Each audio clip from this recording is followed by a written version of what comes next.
Chapter 17 wooden plate. आप कह सकते हैं कि द एलिमेंटल मास्टर की फायर एनर्जी लेवल 1 है और एलिमेंटल मैच की फायर एनर्जी लेवल 2 है। एक पेपर है जबकि दूसरा मेटल है। राहुल फिर अगले पृष्ठ की ओर मुड़ता है जिसमें मौलिक योद्धाओं के बारे में जानकारी थी। मौलिक योद्धाओं के चरण 1 से चरण 8 तक। मौलिक योद्धा चरण 1। जब कोई अपने शरीर के साथ एलिमेंटल अप्रेंटिस की क्षमता शक्ति का विरोध कर सकता है और 2 हमलों के बाद मर नहीं सकता है तो उसे एलिमेंटल वॉरियर स्टेज 1 पर माना जाता है।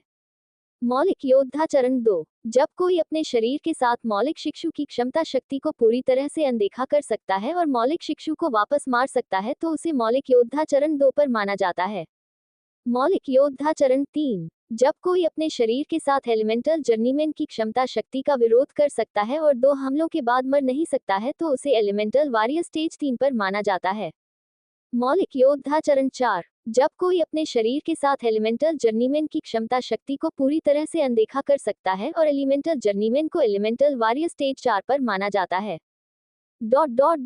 सूची इस तरह से चलती है जब तक कि यह एलिमेंटल वॉरियर स्टेज 8 पर नहीं रुकती। मौलिक योद्धा चरण 8। एलिमेंटल वॉरियर स्टेज 8 तक पहुंचने के लिए किसी को मानसिक क्षेत्र को अनलॉक करने और मानसिक ऊर्जा का उत्पादन करने की आवश्यकता होती है। इस मानसिक ऊर्जा का उपयोग अपने शक्तिशाली परिष्कृत निकायों के साथ संयोजन में करके वे एलिमेंटल मैच के खिलाफ वापस लड़ सकते हैं। अगले कुछ पन्नों में इन थंडर फायर वैली के नियमों और विनियमों के संबंध में कुछ अन्य जानकारी थी। सब कुछ पढ़ने के बाद राहुल ये सोचते हुए अपने बिस्तर पर लेट गया तो तात्विक योद्धाओं को भी मानसिक क्षेत्र को अनलॉक करने की आवश्यकता है यदि वे अपना रास्ते जारी रखना चाहते हैं। जल्द ही वह चीजों के बारे में सोचते हुए सो गया। कपड़े धोना और चीजों को व्यवस्थित करना पूरी तरह से भूल गया। प्रतिभागियों ने आज जितने भी परीक्षण किए उनके लिए यह उचित है कि वे शाम के 4 बजे तक भी सो के नहीं जाएंगे। न जाने कितनी देर बाद राहुल ने अपनी आंखें खोली। अरे, मैं गलती से सो गया। राहुल अपने कमरे से बाहर निकला और हॉल में लगी घड़ी की तरफ देखा। राहत की सांस लेते हुए राहुल ने सोचा, तो अभी 3 बजे हैं। अब जब मैं उठा, व्यायाम करने और चीजों को व्यवस्थित करने का समय आ गया है। उद्धरण। सुबह 6 बजे राहुल ने व्यायाम करना समाप्त किया। सुबह 7 बजे राहुल ने चीजों की व्यवस्था की, अपने कपड़े धोए और स्नान किया। और पौने 8 बजे वह पहले से ही बाहर खड़ा था, पर्यवेक्षक के आने की प्रतीक्षा कर रहा था। एक एक करके अन्य लोग अपने घर से बाहर निकले और सुबह 8 बजे से पहले सभी लोग बाहर खड़े थे।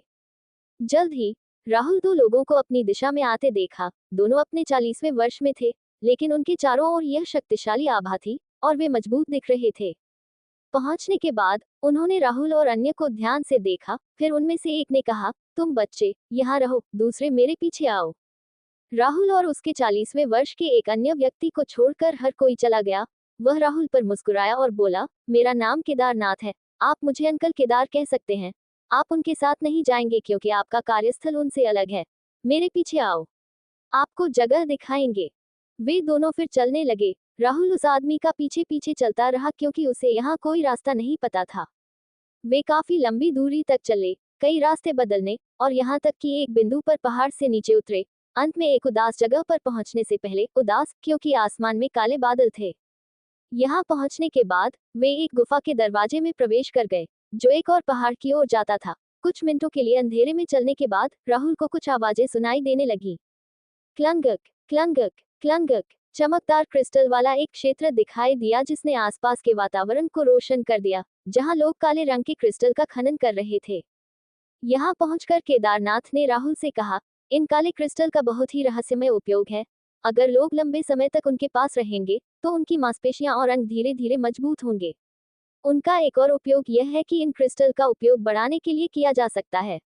उपकरणों का स्थायित्व। फिर उसने एक पिकैक्स उठाया जिस पर एक काला क्रिस्टल लगा हुआ था। ये पिकैक्स तब अधिक प्रभावी होता है जब यहाँ क्रिस्टल की खदान में इस्तेमाल किया जाता है।